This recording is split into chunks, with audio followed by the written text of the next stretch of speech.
السلام عليكم ورحمة الله وبركاته. اللهم صل وسلم وبارك على سيدنا محمد وعلى آله وصحبه وسلم.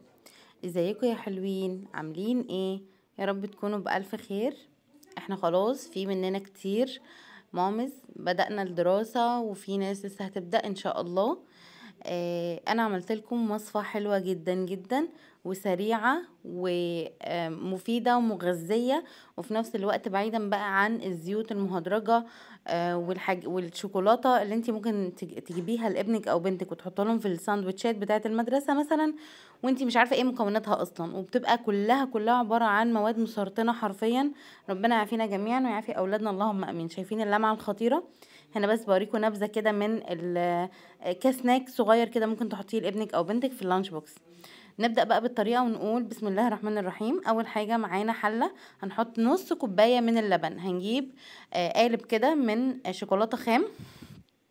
انا بالنسبه للمقدار ده انا خدت نص القالب بس، يعني حوالي 6 مكعبات كده. عايزه تبشريهم تمام، عايزه تكسريهم كده وترفعيهم على نار هاديه خالص خالص تمام، يعني زي ما انت حابه خالص. وبعد كده هننزل عليهم بنشا، حوالي 3 معالق كبار مليانين من النشا. 3 معالق كبار مليانين من النشا. انا هنا بس يعني بوريكم ان انا بحط ايه، لكن مش بالمقدار تمام. ولكن احنا حطينا نص كوبايه من اللبن الحليب، عليهم نص قالب من الشوكولاتة الخام، بيبقى طعمها تحفة جدا، وجيبوا نوع يكون كويس. انا هنا استخدمت سما. وبعدين هحط 3 معالق من النشا. خلاص كده، ورفعناهم على النار لحد ما الشوكولاته ما تدوب بس خالص تدوب. وبعدين هنزل عليها بالسكر بتاعي. طبعا الشوكولاته مسكره، فما تحطيش سكر كتير يعني تمام. انا هنا حطيت برضو 3 معالق بس كبار مليانين من السكر البودر، اللي هو مش سكر بودرة، لا يعني سكر عادي، سكر حبيبات مش بودر تمام. دي كده اول مرحله خلصت خلاص، عباره عن اللبن والشوكولاته والنشا وعليها السكر. تاني حاجة بقى الخطوات التانية، هنجيب خلاط هنحط فيه نص كوباية تانية من اللبن، هنحط كمان نص كوباية من الكاكاو الخام الأسباني. لازم يكون نوع نظيف، عايزاه فاتح او غامق براحتك، ولكن لازم يكون نوع نظيف جدا. وكمان عندي نص كوباية من اللبن البودر النيوزيلندي، بيكون دسم وغني وتحفة تحفة تحفة. خلاص. وبعدين عندي كمان نص كوباية من الكريم شانتيه الخام، مش محلى. خلاص، عشان احنا بنتعامل بطريقه صحيه. وعلى فكره الكاكاو الخام ليه فوائد كتير جدا جدا جدا بجد يعني. فان انت تدخليها في نظام غذائي لابنك او بنتك في المدرسه بتاعتهم، بجد بجد تحفه جدا جدا. طبعا انا بس بوريكم هنا بقى خطوات الخلاط كويس قوي قوي، لان احنا اهم حاجه في الخطوه دي ان احنا نضرب كويس قوي قوي علشان ما يحصلش اي تكتلات تمام. يبقى احنا كده هنعمل الشوكولاته بتاعتنا السبريد الخطيره، اللهم بارك، تنفع في السندوتشات، تنفع على مثلا قرصه، تنفع على عيش تورتيلا، تنفع على اي حاجه. انا هنا بوريكم ان انا بضرب لحد ما يبقى ناعم خالص معايا كده.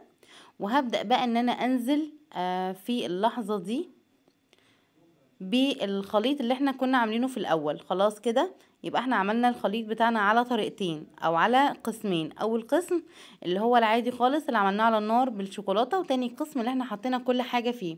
هنا بس حطيت معلقه من الزيت كده، مش ضروريه قوي يعني دلوقتي، لان احنا كده كده هنحط الزيت في الاخر. خلاص، حطينا كميه الزيت بتاعتنا حوالي 4 معالق مليانين كبار من الزيت. وبعد كده هبدأ على طول اخلطهم كويس قوي، بيدينا لمعة حلوة. ايه فايدة الزيت او الزبدة؟ ممكن تبدلي الزيت بالزبدة كمان. وبعد كده جيت هنا نزلت بيه الخليط اللي احنا كنا عاملينه في الاول خالص، اللي هو عبارة عن اللبن والكاكاو واللبن والشوكولاتة والنشا والحاجات دي. خلاص، بدأنا ان احنا نضربه كويس جدا جدا كلهم مع بعض في الخلاط. في المرحلة دي هتحسي ان هي الشوكولاتة خفت منك شوية، مفيش اي مشكلة خالص. ما تزوديش زيت او زبدة عن كده خلاص، علشان ما تبقاش يعني احنا بنقول حاجة تبقى صحية، فمش عايزين نسبة برضو الزيت تكون كتير. وطبعا الزيت المستخدم لازم يكون ملوش ريحة، ملوش ريحة وملوش طعم. خلاص، يعني نوع نظيف. طبعا زيت الزيتون ما ينفعش. خلاص احنا هنا كده خلاص بوريكم القوام. طبعا هنا الحاجة دافية او مايلة للسخونة شوية علشان احنا كنا حاطينها على النار زائد ضرب الخلاط. هبدأ بقى ان انا احطها كده على في حاجة يعني، وابدأ ان انا اقلب فيها ان هي تبرد بس شوية، علشان مش هينفع احطها في العلبة البلاستيك. انا جبت علبة شوكولاتة كانت عندي قبل كده سبريد، وحطيت الخليط الخطير ده فيها عشان تبقى زي الشوكولاتة الجاهزة بالنسبة للاولاد. تمام، استنيت عليها تبرد شويه بس صغيره كده، وبعد كده بدات على طول ان انا احطها. دفيت شويه، حبيت ان انا احطها على طول فين؟ في العلبه اللي انا قلت لكم ان انا كنت جايباه اصلا فيها قبل كده شوكولاته يعني من السبريد دي. هنا كانت دافيه بنسبه مثلا 50%، مش سخنه، هي دافيه. ولكن هسيبها على جنب وساعتين مثلا، وبعدين هبدا ان انا احطها في التلاجة بتاعتي. اول ما بحطها في التلاجة بسيبها ساعتين كمان، بتطلع معانا بالقوام الخطير ده، اللهم بارك. 3 معالق النشا كافيين جدا جدا جدا ان هم يطلعوها لي بالقوام ده.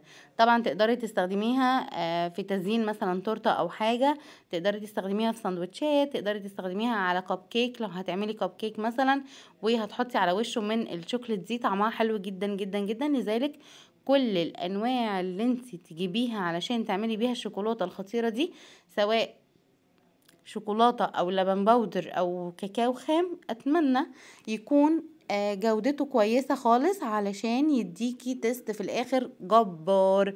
وطبعا حتة السكر دي برضو نقطة تانية، انتي حرة فيها. انتي دي كده السكر بالنسبة لي معتدل، انتي لو عايزة تزودي معلقتين كمان مفيش اي مشكلة خالص، وكله مع التقليب في اللبن السخن. تابعي الخطوات اول باول بالراحة وواحدة واحدة، وانتي هتوصلي لاحسن نتيجة باذن الله زي اللي احنا عاملينها وطلعت معانا. دي تقعد معاكي في التلاجة 10 ايام 15 يوم، مش اكتر من كده، عشان هي معمولة بلبن. تمام، هنقول سريعا كده عملنا ايه تاني. اول حاجة جبنا حلة صغيرة حطينا فيها نص كوباية من اللبن، نص قالب من الشوكولاتة الخام. تمام، وحطينا معاهم 3 معالق كبار نشا ودوبناهم، وبعدين حطيناهم على النار. كل الكلام الجميل ده، الشوكولاتة دابت وكله دخل في بعضه، هنشيلها من على النار ونحط عليها 3 معالق كبار مليانين من السكر. وبعدين خلاص دي كده اول حاجة على جنب. تاني حاجة هنبدأ ان احنا نجيب الخلاط بتاعنا، هنحط فيه نص كوباية تانية من اللبن، نص كوباية من الكاكاو الخام الاسباني، نص كوباية من الكريم شانتيه الخام، نص كوباية من اللبن البودر نيوزيلندي، وانا بقولك افضل الانواع. تمام، وبعد كده ببدأ ان انا اخلطهم كلهم كويس قوي قوي مع بعض، بنزل عليهم ب4 معالق من الزيت. وبعد كده كله ده مع الخلاط وهو شغال، ابدأ انزل عليهم بالخليط اللي احنا عملناه في الاول، ونسيبه نضربه شويه حلوين، وبعد كده نسيبه يبرد على جنب. وتبداي ان انت بعد ما يبرد مثلا ساعتين كده ولا حاجه، تبداي ان انت تحطيه في التلاجة عندك. هيقعد معاكي من 10 ايام لاسبوعين، هيبقى تحفه جدا جدا، اللهم بارك. وشوف بيتفرد على القرصه مثلا تحفه جدا، بيتفرد على ساندويتش تحفه جدا جدا. تدي لاولادك حاجه انت ضامنه جودتها وضامنه مكوناتها، وحاجه تغذيهم بدل ما تضرهم. واتمنى ان شاء الله يكون عجبكم الفيديو، جربوه وتقولوا لي عملتوا الطريقه عجبتكم ولا لا، وان شاء الله تعجبكم. واشوفكم ان شاء الله على خير في فيديو جديد، ومع السلامة.